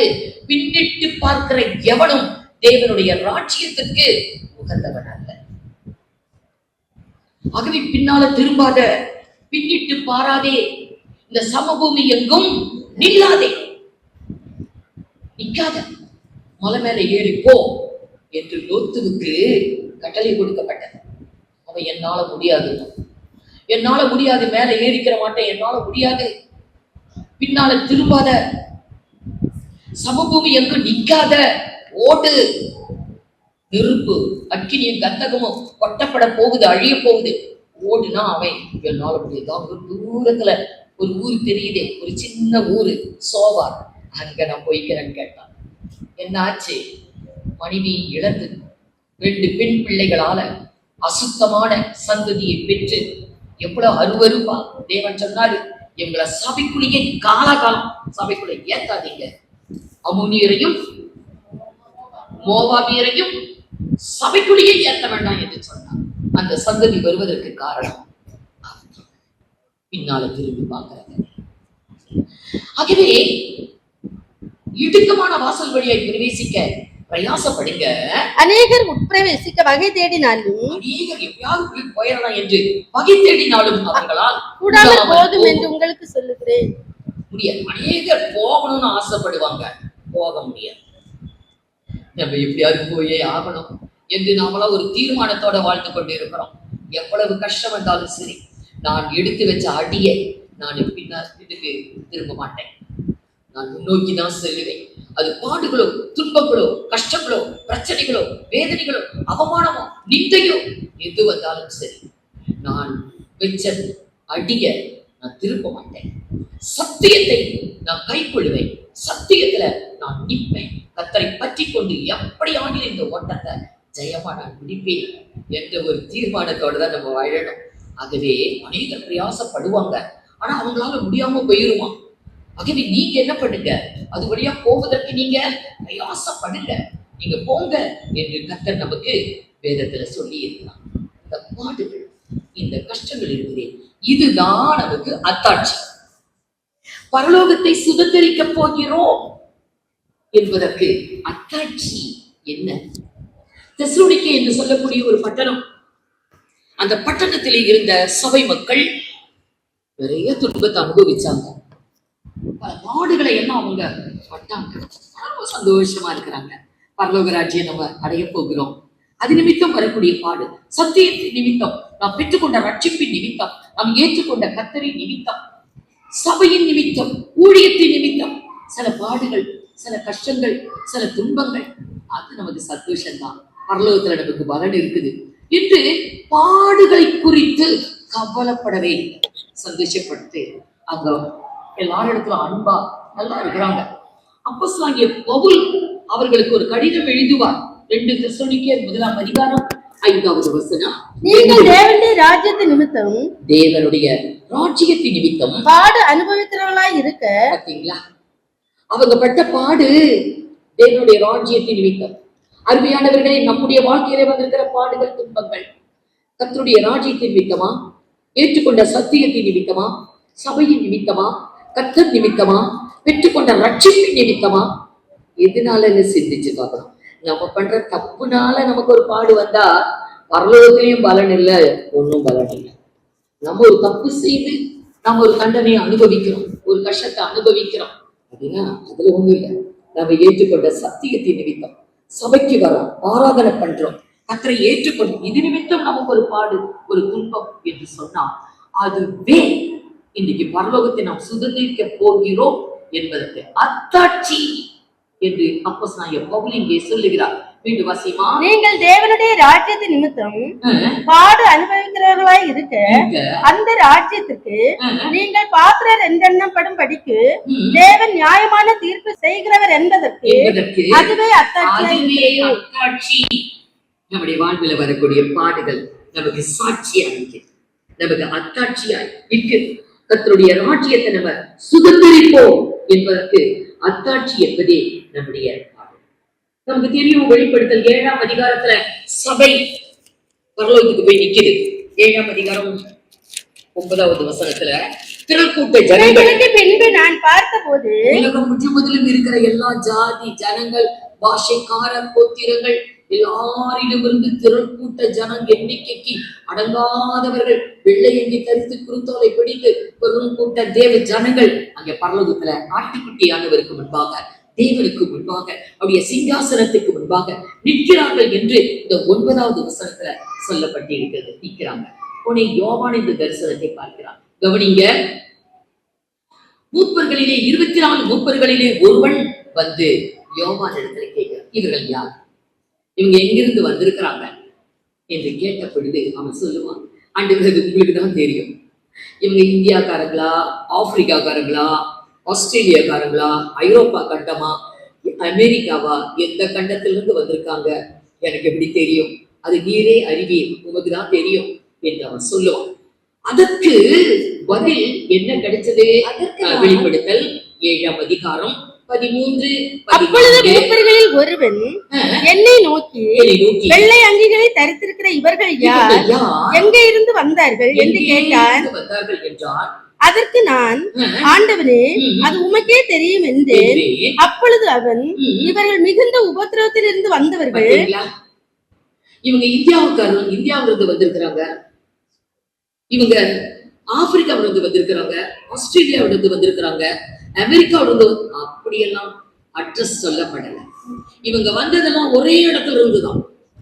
இவர்கள் எங்கிருந்து வந்தவர்கள்? உலகம் முழுவதிலும் இருந்து வந்தவர்கள் தான். ஆனா இவர்கள் புறப்பட்ட இடம் ஒரே இடம். என்ன இடம்? மிகுந்த உபத்திரவத்தில் இருந்து வந்தவர்கள், தங்கள் வஸ்திரங்களை ஆட்டுக்குட்டியின் ரத்தத்தாலே தோய்த்து வெளுத்தவர்கள். வஸ்திரம் நம்முடைய ஆண் பெண் என்ற ஒரு போர்வை, அது ஒரு டிரஸ். பாருங்க, இயேசு கிறிஸ்துவின் ரத்தத்தால் கழுவப்பட்டவர்கள், பரிசுத்தமாக்கப்பட்டவர்கள். பாடுகள் தான் நம்மளை பரிசுத்தப்படுது, பாடுகள் துன்பங்கள் தான் நம்மளை பரிசுத்தப்படுது. மிகுந்த உபத்திரவம் பரலோகத்துல போய் நிக்குது சபை. உலகம் முழுவதிலும் இருந்து பரிசுத்தவான்களுடைய கூட்டம் வெள்ளை அங்கி தரித்து நிற்கிறாங்க. இவர்கள் வந்த இடம், புறப்பட்ட இடம் மிகுந்த. அருமையானவர்களே, கர்த்தருடைய பிள்ளைகளுக்கு பரலோகத்துக்கு போகிற பாதையில சில பாடுகள், அது தொடர்கதை அல்ல, 10 நாள் தான். சில பாடுகள், உபத்திரவங்கள், துன்பங்கள் இருக்கத்தான் செய்யும். ஆண்டவர் முதலே சொல்லிட்டாரு, உலகத்திலே உங்களுக்கு உபத்திரவம் உண்டு, ஆனா நீங்க எப்படி இருக்கணும்? திட்டம் கொள்ளுங்கள், நான் உலகத்தை ஜெயித்தேன். நான் ஜெயிச்சிருக்கிறேன். ஆனா நீங்க தைரியமா இல்ல, தோல்வி இல்லை. உங்களுடைய வாழ்க்கையில தோல்வி என்பது இல்லை. ஆகவே நாம் அதை பத்தி பெருசா நம்ம நினைக்கக்கூடாது. இதையெல்லாம் நன்றாய் அறிந்தவர்கள் மோசே பழைய ஏற்பாட்டுல, புதிய ஏற்பாட்டுல பவுலை எடுத்துக்கொள்ளலாம். இவர்களுக்கெல்லாம் அந்த துன்பம், பாடு, துக்கம், பிரச்சனை, வேதனை, சோதனை அப்படின்னு சொன்னா அதை பத்தி கவலையே பட மாட்டாங்க. ஏனென்றால் அவங்க செலக்ட் பண்ணினது, அவங்க தெரிந்து கொண்டது எதையா? எபிரேயர் 11ஆம் அதிகாரம் 24 விசுவாசத்தினாலே மோசே தான் பெரியவனான போது. பாத்தீங்களா, ஒரு மனுஷன் உயரணும், பெரியவன்னா வாழ்விலே உயர்வை மேன்மையை அடையணும்னா விசுவாசம் தான். இல்லாம பெரியவனாக முடியாது. விசுவாசத்தினாலே மோசே பெரியவன் ஆன போது குமாரத்தின் மகன் இனப்படுவதை வெறுத்து. இன்னைக்கு பொதுவா மனிதர்களுடைய விருப்பம் என்ன? நீங்க யாரு, எந்த ஊரு, உங்க குடும்பம் எங்க அப்படின்னு கேட்டா நம்ம எப்படி அட்ரஸ் பண்ணுவோம்? இந்த குளச்சல் தொகுதிக்கு ஒரு எம்எல்ஏ நிக்கிறாரு இல்ல, தெரியுமா அப்படின்னு கேட்போம். ஆமாமா தெரியும். அந்த குடும்பத்துல நம்ம அப்படிதான் சொல்லுவோம். பாஸ்டர் மனோகரே சொல்லுவாங்க வருங்க சில நேரத்துல, நேசமணி அப்படி தெரியுமா? அது எனக்கு பெரியப்பா. நேசமணி போக்குவரத்து கழகம் இருக்குது, நேசமணி நகர்னு ஒண்ணு இருக்குது. அந்த நேசமணி என்பவர் பாஸ்டர் மனோகருடைய பெரியப்பா. இந்த கன்னியாகுமரி டிஸ்ட்ரிக்ட் கேரளத்திலிருந்து பிரியறதுக்கு காரணமானவர். அதனாலதான் நேசமணி அவரோட சிலை இருக்கும். பார்த்திருக்கீங்களா? அந்த பஸ் ஸ்டாண்டுகளை உங்களுக்கு என்டர் பண்ணும்போது பாஸ்டர் மனோகர் அவங்களுடைய பெரியப்பா. அதனால அவரை எல்லாருக்கும் தெரியும். நேசமணிங்கிறவரை தெரியும். பாஸ்டர் மனோகர் எப்படி தெரியும்? அதனால அங்கிள் சொல்லுவாங்க, நீங்க யாரு, எந்த ஊர்? பள்ளியாடியில எந்த அப்படின்னா நேசமணி, அந்த குடும்பம் தான் பள்ளியாடியில மெயினான குடும்பம். அப்ப இன்னைக்கு நம்மள யாரும் ஒருத்தர் கேட்கும் போது நம்ம எதை சொல்லுவோம்? நம்ம குடும்பத்தை சார்ந்த ஒரு தூரத்து உறவு, அவங்க ஒரு பெரிய போஸ்டிங்ல இருக்கிறாங்க அப்படின்னா அவங்கள சொல்லி நம்ம சொல்லுவோம். அவங்களுக்கு தெரியுமா? ஓ தெரியுமே, அந்த ஃபேமிலியில, அந்த குடும்பத்துல அப்படி சொல்ல நம்ம சந்தோஷப்படுவோம். நமக்கு அது பெருமையா இருக்கும். மோசே பார்வோனுடைய குமாரத்தியின் மகள். இவங்க ராஜகுமாரனுக்கு சமம்.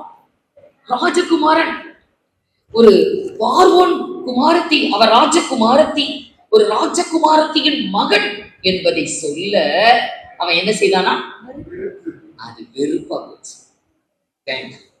அந்த பேரும் புகழும், அந்த மேன்மையும் உயர்வும் எனக்கு வேண்டாம் என்று அதை வெறுத்தானா. அதை வெறுத்து அனித்தியமான பாவ சந்தோஷங்களை அனுபவிப்பதை பார்க்கிலும் தேவனுடைய ஜனங்களோட துன்பத்தை அனுபவிப்பதையே எதை அவன் செலக்ட் பண்ணினான்? எதை தெரிந்து கொண்டான்? தேவ ஜனங்களோடு சேர்ந்து நான் துன்பத்தை அனுபவிக்க வேண்டும். அதை அவன் தெரிஞ்சுக்கிட்டான். நம்ம யாராவது அப்படி தெரிந்து கொள்வோமா? என்னுடைய அண்ணன் இங்க அவங்களுக்கு டாக்டர் போஸ்ட் முதல்ல பூதவாண்டி அங்கதான் போட்டாங்க. அவர் இங்க கன்னியாகுமரி டிஸ்ட்ரிக்ட் வந்தப்போ இங்க வந்தார். வந்தப்போ அந்த முன்பக்கம் காரெல்லாம் நிறுத்திருக்காங்களா, அங்கதான் நம்ம சர்ச், பழைய சர்ச் இருந்தது. வந்து பார்த்தாரு, என்னைய பார்த்தாரு, கிச்சனை பார்த்தாரு, நாங்க படுக்கிற இடத்தையெல்லாம் பார்த்தாரு. அவருக்கு வந்ததே கோபம். இந்த பிச்சைக்கார வாழ்வை நீ எப்படி தெரிஞ்சுக்கிட்ட? உனக்கு அறிவு இருக்கா? உன்னை அப்பா படிக்க வச்சாங்கல்ல, எனக்கு என்னை அடிக்கவே மாட்டாங்க. அப்பா அடிக்காம வளர்த்துனாங்க. அவங்களெல்லாம் போட்டு அடிச்சு வெளுப்பாரு. உன்னை எப்படி நேசித்தாங்க? உனக்கு மண்டையில அறிவு இருக்கா? இந்த பிச்சைக்கார வாழ்வை எப்படி நீ தெரிஞ்சுக்கிட்ட? எனக்கு திட்டான திட்டிக்கிட்டு அண்ணிக்கிட்ட சொன்னாங்க, ஏமா நம்ம வீட்டில் இருக்கிற அந்த மெத்தை, அந்த பெட்ஷீட்டு, அந்த தலையனை, கொஞ்சம் பாத்திரங்க எல்லாம் கொண்டு வந்து இந்த கழுதிக்கு உண்டு அப்படின்னாங்க. அப்படியே அவங்களுக்கு தந்தாங்க. அவங்க கொடுத்த மெத்தை இதெல்லாம் இருக்குது, இப்ப வரைக்கும் இருக்குது பாருங்க. அப்படியேவா என்னை வச்சிருந்தாரு கர்த்தர். அன்னைக்கு பார்க்கறதுக்கு ஒருவேளை பிச்சைக்காரி மாதிரி அவங்க கண்ணுக்கு தெரிஞ்சிருக்கும். இன்னைக்கும் அப்படியேவா வச்சிருக்கிறாரு? இன்றைக்கு அவங்களுக்கெல்லாம் அது ஒரு ஆச்சரியமா இருக்கும். எப்படிதான் இப்படி அப்படின்னு சொல்லி யோசிப்பாங்க. மோசே தெரிந்து கொண்டான், நான் பார்வோன் ராஜா அவனுடைய குமாரத்தியின் மகன் என்பதை நான் வெறுத்து தேவ ஜனங்களோட பாடுகளை அனுபவிக்க வேண்டும் என்று தெரிந்து கொண்டான். அவருடைய தெரிந்து கொள்ளுதல் பாடுகள், துன்பங்கள், அதை தெரிஞ்சுக்கிட்டார், அதை தெரிந்து கொண்டார். ஆச்சரியமா இருக்கு பார்த்தீங்களா? இன்னைக்கு நம்முடைய வாழ்க்கையில நம்ம வெறுக்கிறது எது? துன்பம் வேண்டவே வேண்டாம், உபத்திரவம் வேண்டவே வேண்டாம், கஷ்டம் வரவே கூடாது, பலவீனம் நோய் அறவே வரக்கூடாது, நிந்தை அவமானம் கண்ணீர் வந்துடவே கூடாது. இயேசுவே காப்பாத்துங்க, இயேசுவே என்னை எப்படியாவது காப்பாத்திருங்க, வந்துடவே கூடாது. மோசே அதை வெல்கம் பண்றான். தேவ ஜனங்களோடு நான் துன்பத்தை அனுபவிப்பேன், அதையே அவன் என்ன பண்ணினானா தெரிந்து கொண்டான். சரி, அவனாவது பழைய ஏற்பாட்டுல இருந்தவன். புதிய ஏற்பாட்டுல ஒருவர் இருக்கிறார். 2 கொரிந்தியர் 12ஆம் அதிகாரம் 10வது வசனம். 2 கொரிந்தியர் 12ஆம் அதிகாரம் 10வது வசனம். அந்தபடி நான் பலவீனமாய் இருக்கும்போது பலமுள்ளவனாய் இருக்கிறேன். பலவீனத்திலே அவர் பலமாதான் இருக்கிறார். பலவீனம் தான். ஆனா இன்னைக்கு அநேகர் சொல்லுவாங்க, முடியல சிஸ்டர், ஆனா அப்படி எப்படியோ நடந்து வந்து ஆராதனையில உட்காந்து உயரணும், கர்த்தரை ஆராதிக்கணும்னு நான் வந்துட்டேன், என்னால முடியாது, ஆனாலும் வந்து விட்டேன். அதத்தான் இங்க சொல்றாரு, நான் பலவீனன் தான், ஆக்கிலும் நான் பலமுள்ளவனாய் இருக்கிறேன். ஆகையால் எனக்கு வரும் பலவீனங்களிலும், எனக்கு வரக்கூடிய பலவீனங்களிலும், நிந்தைகளிலும், நெருக்கங்களிலும், துன்பங்களிலும், இடுக்கண்களிலும் எது இஷ்டம், எனக்கு எது பிரியம்? சகோதரர்கள் ஒருத்தர் வாசிங்க, சத்தமா வாசிங்க. அந்தபடி நான் பலவீனமாய் இருக்கும்போது பலமுள்ளவனாய் இருக்கிறேன். ஆகையால் கிறிஸ்துவின் நிமித்தம் எனக்கு வரும் பலவீனங்களிலும், சிந்தைகளிலும், நெருக்கங்களிலும், துன்பங்களிலும், இடுக்கண்களிலும் நான் பிரியப்படுகிறேன். சொல்லுங்க, அல்லேலூயா. அப்போஸ்தலனாகிய பவுல் எதிர பிரியப்பட்டாரு. ஒரு துன்பம் வந்தா ரொம்ப சந்தோஷப்படுவார். இடுக்கண்கள், துன்பங்கள், நெருக்கங்கள், ஒடுக்கங்கள் வரும் பொழுது அது ரொம்ப சந்தோஷமா இருப்பாராம். நம்மளுக்கு எப்படி இருக்குது? என் முகம் வாடி இருக்குது, அது ஏன் கேட்கிறீங்க? என் வாழ்க்கையில பிரச்சனை பாருங்க. ஒரு ஆள் வந்தாரு, இப்படியெல்லாம் என்ன சொல்லிட்டு போயிட்டாரு. அது சொல்லிட்டு போகட்டும், இப்ப என்ன? அது எப்படி சொல்லலாம் என்னைய? ஏன்னா நம்மளுக்கு நம்ம உயர்வா தெரியும், ஆனா யாரும் நம்மளை ஒண்ணும் சொல்லக்கூடாது. சொல்லிட்டு போகட்டும் அப்படின்னு போய் விடுவோமா? இல்லை, அதை பெருசா எடுத்து அதை சிந்தித்து அதை பூதகரமாக்கி மனதில் வச்சு ரொம்ப கவலைப்பட்டு பழிக்கு பழி அதை வாங்குறதுக்கு ஒரு சான்ஸ் கிடைக்குமா அப்படின்னு சொல்லி பார்த்துக்கிட்டு இருப்போம். அப்போஸ்தலனாகிய பவுல். இன்றைக்கு இது போல அநேக தாசர்கள் உண்டு. வேதத்திலையும் சொல்லலாம், உலகத்திலையும் சொல்லலாம். கர்த்தர் நிமித்தம். ஏனென்றால் அந்த சுதந்திரத்தை பெறுவதற்கு சில பாடுகள் பட்டாகும். ராஜ்யத்தை நாம சுதந்திரிக்க பல பாடுகள் பட்டாகும். ஜீவ கிரீடத்தை நாம் பெற்றுக்கொள்ள சில பாடுகள் பட்டே ஆகும். ஆகவே சில பாடுகள் துன்பங்கள் வந்தால் நம்ம சந்தோஷப்படணும். நம்ம அது ஒண்ணு பெருசா எடுத்துக்கொள்ளக்கூடாது. 10 நாள் தானே, 10 நாள் உண்மையா இருந்தா போதும், அது போயிடும். இன்னைக்கு உண்மை இல்லாத ஒரே காரணத்தினால 10 வருஷம் இழுத்துக்கிட்டு இருக்குது. துன்பம், கஷ்டம், பிரச்சனை, வேதனை, கடன் தொல்லை, கஷ்டம், இதெல்லாம் பாருங்க, அது ரொம்ப நாட்கள் இருக்கு. ஆனால் ஆண்டவராகிய இயேசு சொன்னார், அவர் சிலுவையிலே அவர் பாடுபட்டு, அவர் துன்பப்பட்டு, உபத்திரவப்பட்டு, அவர் மரித்ததினால் யாரெல்லாம் உபத்திரப்படுறாங்களோ அவர்களுக்கு நான் உதவி செய்வேன் என்றார். கர்த்தர் உதவி செய்ய வல்லவராய் இருக்கிறார். எபிரேயர் 2ஆம் அதிகாரம் கடைசி வசனம். ஆதலால் அவர் தாமே சோதிக்கப்பட்டு பாடுபட்டதினாலே அவர் சோதிக்கப்படுகிறவர்களுக்கு உதவி செய்ய வல்லவராய் இருக்கிறார். கர்த்தர் சோதிக்கப்பட்டவர், அவர் உபத்திரப்பட்டவர், அவர் துன்பப்பட்டவர். யாரெல்லாம் வாழ்க்கையில துன்பப்படுறாங்களோ, உபத்திரப்படுறாங்களோ அவர்களுக்கு உதவி செய்ய அவர் வல்லவர். ஆகவே கர்த்தருடைய உதவியை நம்ம இழந்து போகக்கூடாது. ஏன்னா அவர் சொன்னாரு, உலகத்தில் உபத்திரம் இருக்கும், திருடன் கொள்ளுங்கள், நான் உலகத்தை ஜெயித்தேன் என்று சொன்னவர். ஆகவே உபத்திரவத்தில் உதவி செய்வார். பழைய ஏற்பாட்டின் காலத்திலும் சரி, புதிய ஏற்பாட்டின் காலத்திலும் சரி, அவர் பழைய ஏற்பாட்டிலே தேவனாய் இருக்கும் பொழுதும் சரி, புதிய ஏற்பாட்டிலே அவர் குமாரனாய் இருந்த காலத்திலும், இப்பொழுது ஆவியானவருடைய காலம் இப்பயும் சரிதான். உதவி செய்கிறவர், உபத்திரப்படுகிறவர்களுக்கு அவர் உதவி செய்கிற தேவனாய் இருக்கிறார். தானியேலை சிங்கக்கேவிகளை போட்டாங்க.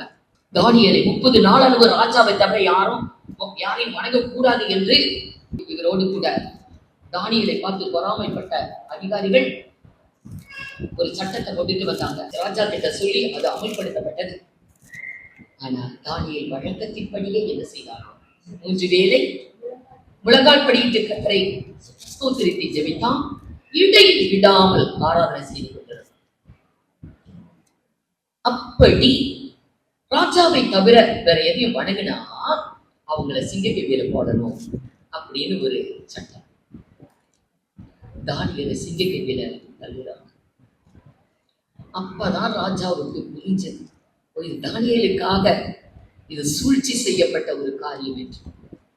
ராஜா சொல்லுவான், நீ இடைவிடாமல் ஆராதிக்கிற உன் தேவன் உன்னை தப்புவிக்க வல்லவர், அவர் உதவி செய்கிறவர். அவனை கொண்டு போய் சிங்கக்கேவியில போட்டாங்க. அவன் தான் இடைவிடாமல் ஆராதிக்கிற மனுஷனாச்சே. சிங்கக்கேவியில போட்டவன அங்கேயும் என்னதான் பண்ணிட்டு இருந்திருப்பான்? என்ன செய்திருப்பான்? உயிரோட இருக்கிறான்ல, அவன் ஆராதனை பண்ணிட்டு கர்த்தரையே மகிமைப்படுத்தி இடைவிடாமல் ஆராதனை செய்யக்கூடிய மனிதன், ஒரு தேவ பக்தியான ஒரு மனிதன். ஆனால் தேவன் என்ன செய்தார் என்று அவனே சொல்லுவான். பாருங்க, தானியேல் 6ஆம் அதிகாரம் 22வது சிங்கங்கள் என்னை சேதப்படுத்தாத படிக்கு தூதரை அனுப்பி பார்த்தீங்களா?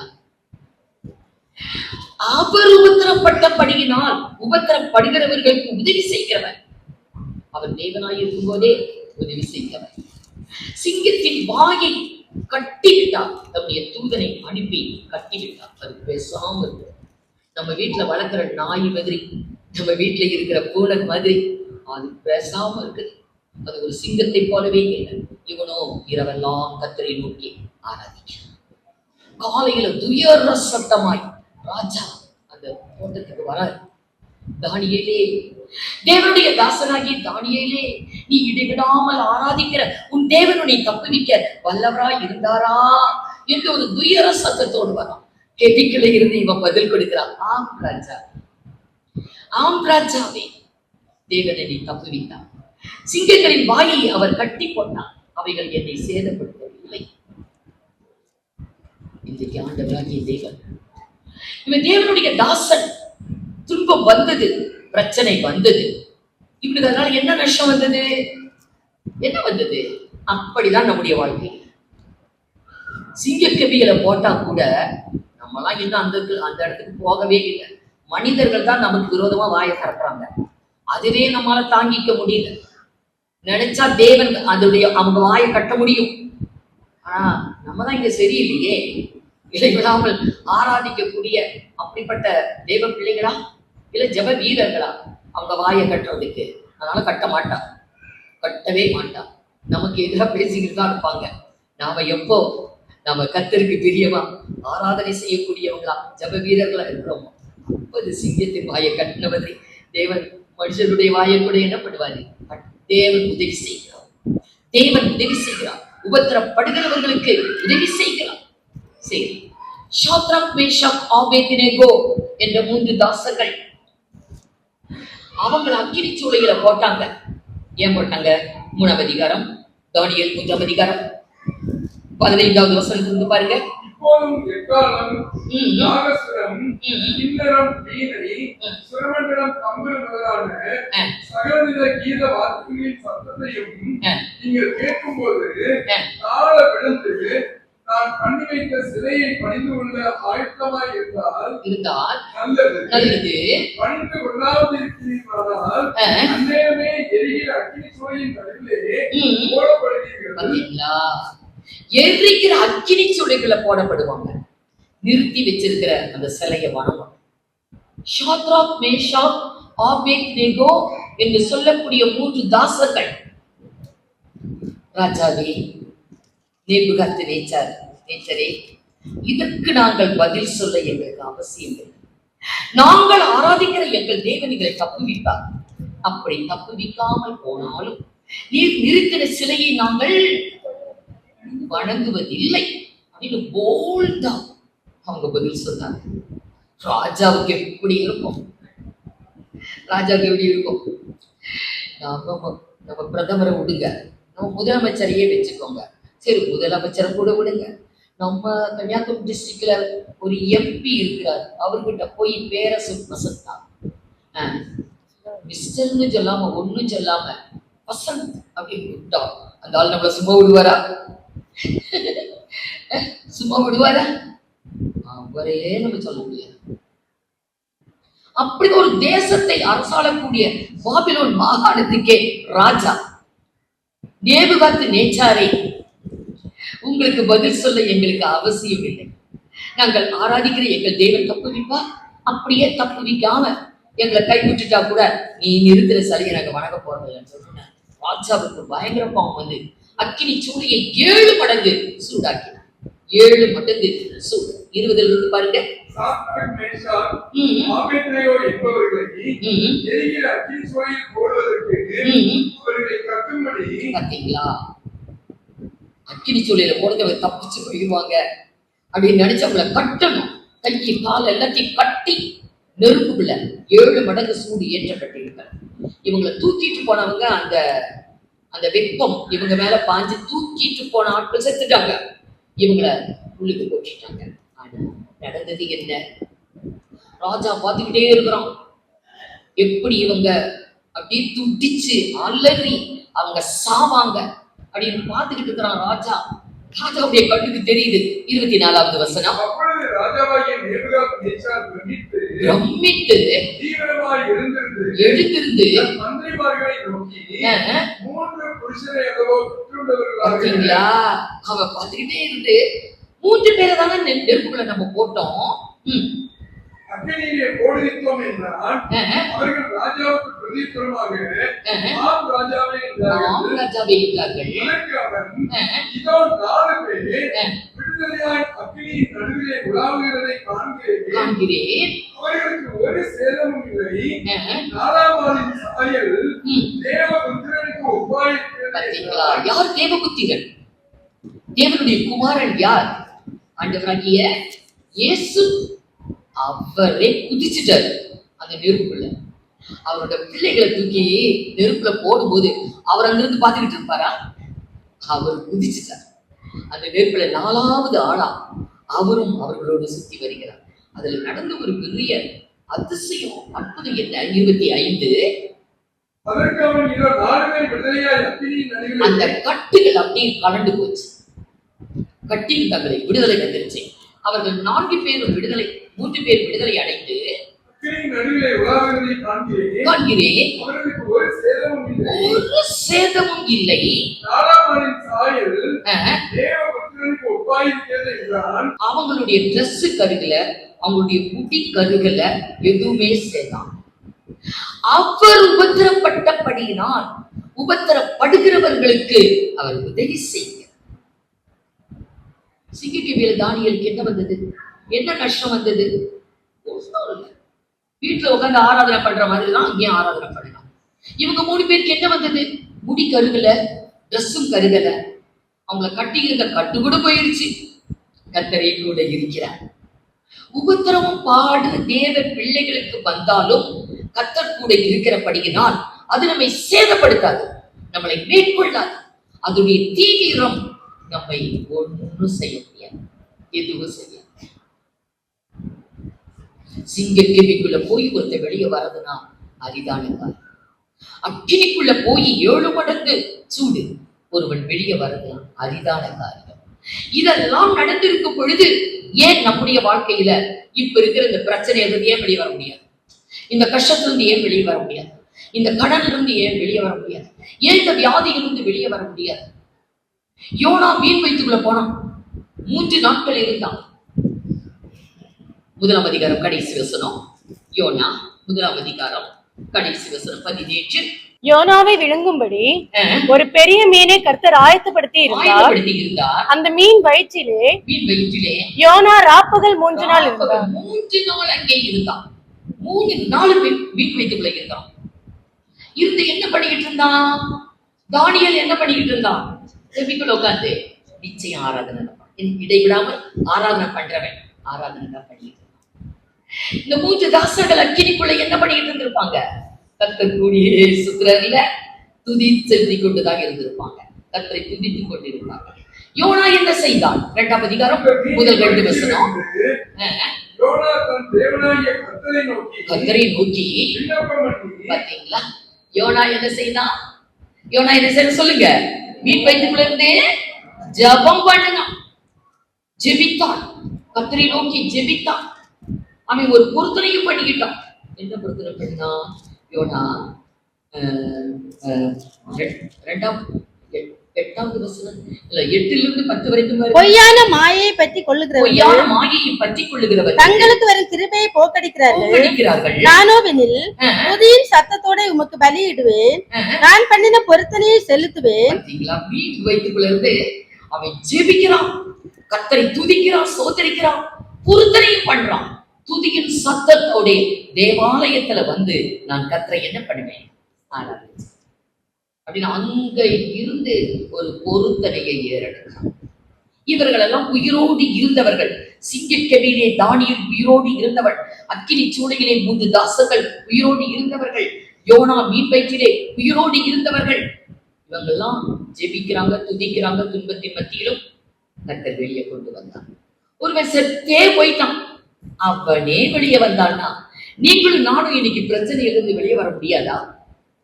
இவங்க உயிரோடு இருந்தாங்க, வெளியே வந்தாங்க, கர்த்தர் வெளியே கொண்டு வந்தாங்க. ஒருத்தர் செத்தே போயிட்டான், உயிரே இல்லை. வாசிங்க யோவான் சுவிசேஷம் 11ஆம் அதிகாரம் 39வது வசனம். யோவான் 11:39. போடுங்கள் என்றார். சகோதரியாகிய மார்த்தாள் அவரை நோக்கி, ஆண்டவரே இப்பொழுது நாருமே 4 நாளாயிற்றே என்றார். பாத்தீங்களா? இந்த டெட் பாடி எத்தனை நாளா இருக்குது கல்லறைக்குள்ள? 4 நாளா இருக்கு.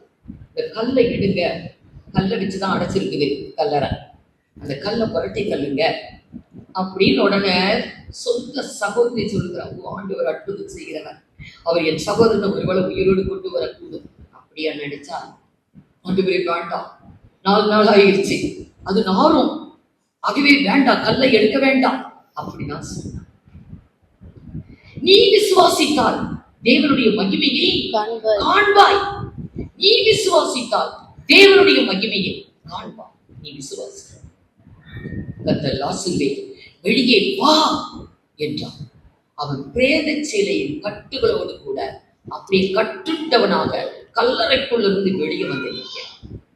இதெல்லாம் நடக்கிற காரியமா? இது சாத்தியமா? 4 நாளான ஒரு இறந்து போன நாரி போன சரீரம் அது கல்லறைக்குள்ளிருந்து வெளியே வருது. இவர்கள் எல்லாம் வெளியே வந்தார்கள் என்றால் ஏன் நம்மால வெளியே வர முடியாது? பலவீனமா, நோயா, பிரச்சனையா, சோதனையா, வேதனையா, கணவரால சமாதானம் இல்லையா, மனைவினால சமாதானம் இல்லையா, பிள்ளைகளால சமாதானம் இல்லையா, பெற்றோரால சமாதானம் இல்லையா, பலவிதமான துன்பங்கள் வாழ்க்கையிலே போராடி கொண்டிருக்கிறதா? நிச்சயம் வெளியே வரும். 10 நாள் உபத்திரப்படுவீங்க, நிச்சயமா வெளியே கொண்டு வருவார் கர்த்தர். தானியேலை கொண்டு வந்த தேவன், ஷாத்ராக் மேஷாக் ஆபேத்நேகோவை கொண்டு வந்த தேவன், யோனாவை வெளியே கொண்டு வந்த தேவன், அவங்க எல்லாம் உயிரோட இருந்தாங்க. ஆனால் மரித்து போன லாசருவை வெளியே கொண்டு வந்தார் 4 நாள். அப்படி என்றார். இப்ப இருக்கிற இந்த பிரச்சனையில் இருந்து நம்ம வெளியே வர முடியுமா? முடியாதா? நிச்சயம்.